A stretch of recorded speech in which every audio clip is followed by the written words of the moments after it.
Hey, good afternoon to our Scott County families, to our parents and students across the Scott County School District. I hope this video finds you well and enjoying summer. I do want to take just a few minutes of your time to talk a little bit about our reentry plan or Safer at School plan as we move forward. As you know, much has changed since March when we were back in school prior to spring break. And we're trying to prepare for boys and girls a safer return to school.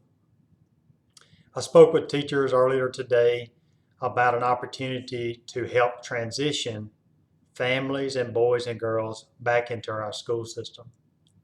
Originally, we had talked about students coming back to the Scott County School District August the 6th. That was the date that all students would return to our school system. Prior to that, each year, we build in some days for faculty to come and spend some time getting ready for boys and girls to come back to school. I've asked teachers this year and principals this year to help transition boys and girls back into school during that time. July 27th was the start date of our teachers coming back for staff development this year. And so what I've asked teachers to do and principals to do is to allow an early return for students so that we can help put in place the guidelines that we will need throughout the school year. Although we're asking students to come back, we're only asking half of our students to come back at a time. On Monday, July the 27th, we're only asking students last name A through L to come back. On Tuesday, July the 28th, we would ask students last name M through Z. July the 29th, on Wednesday, again we would ask students A through L. On Thursday, July the 30th, we would ask students M through Z. On Friday, we would ask that all students stay home. That would be July the 31st. We would send an at-home learning packet to the home, and students could work on that during that time. Teachers would still report to school. We would have a kind of a recap of the week, find out what we did good, things we need to improve on, and we would do a thorough disinfecting of our classrooms. The following week, starting August the 3rd, again we would ask on that Monday students A through L to come back to school.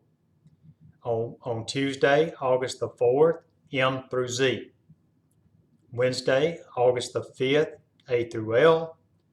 Thursday, August the 6th, which would be M through Z. And then on Friday, August the 7th, again, an at-home learning day for students.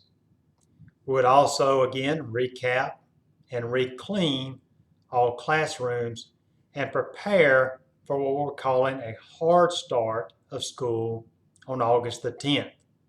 On August the 10th, we will have time by then to have practiced the guidelines that we need to help keep students, families, and teachers safe in school.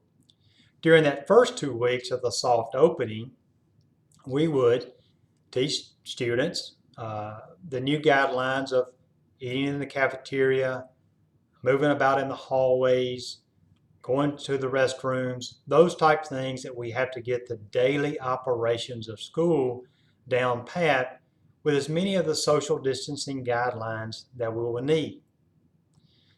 On the 10th, all students would return that day with all the social distancing guidelines that had been taught to students the first 2 weeks.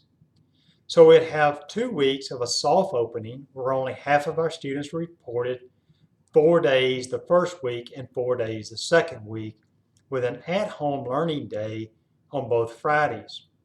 On that 10th, all students would report. We will be making sure that we're taking temperatures of all students each morning. Principals have positioned people in car rider lines so that students' temperatures can be taken prior to exiting the vehicle. If a student for some reason tests 100.4 or greater, then that student will be asked to be returned to home until that student is fever-free. Students will be checked as they get off the school bus. If for some reason students have a temperature as they exit the bus, they will be sent to the nurse's office and the parent will be called. And we'll ask for the parent to pick that child up. And there will be some guidelines that we put in place that if your student has fever at school, that he or she follows those guidelines before the safe return to school. We've ordered masks to be available for our students. We've also ordered masks to be available for our teachers. The schools have put together some individual masks that you can also order that have logos across the face shield of the individual school that your child may represent. Although we've told our teachers, although our face may be masked, one thing about teachers is you can't mask their heart, and that we'll still show the same passion and love for every child that we've always shown.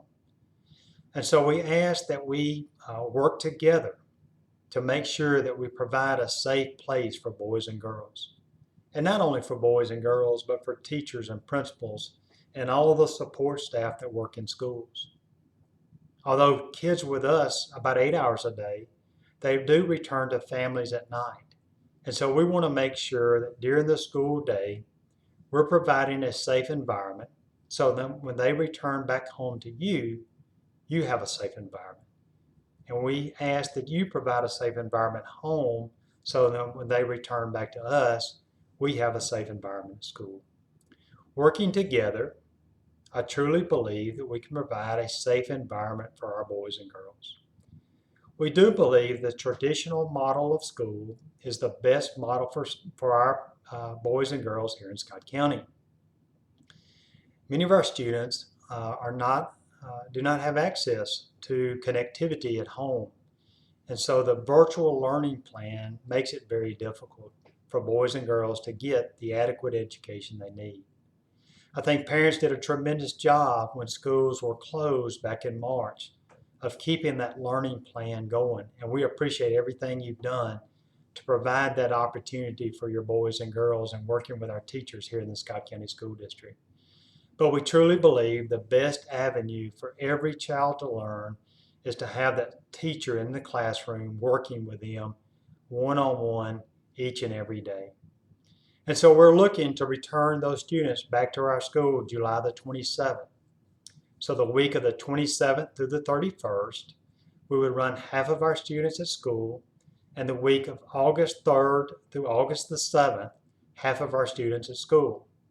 August the 10th would be the day that all students would return. I will tell you, we'll do everything we can and everything possible to keep boys and girls safe at school. I told teachers the same thing as I talked to them. But there's no way that I can guarantee to any person, whether they're a teacher, staff member, parent, or child, that we can guarantee safety. Every day we send boys and girls to school, there's always a risk, whether it's falling off the swing set or something else happening in the school during the day. We take every safety precaution that we can, given the opportunities that we have, to provide safety to our boys and girls, and we'll continue to do that. We encourage you to really talk with your child and our student about the social distancing and personal responsibility it will take to make sure that we ensure safety in our schools. We thank you for everything you've done. We thank you for your partnership here in the Scott County School District, and we look forward to serving your family again. I ask that you stay healthy, stay strong, and God bless. Have a good day.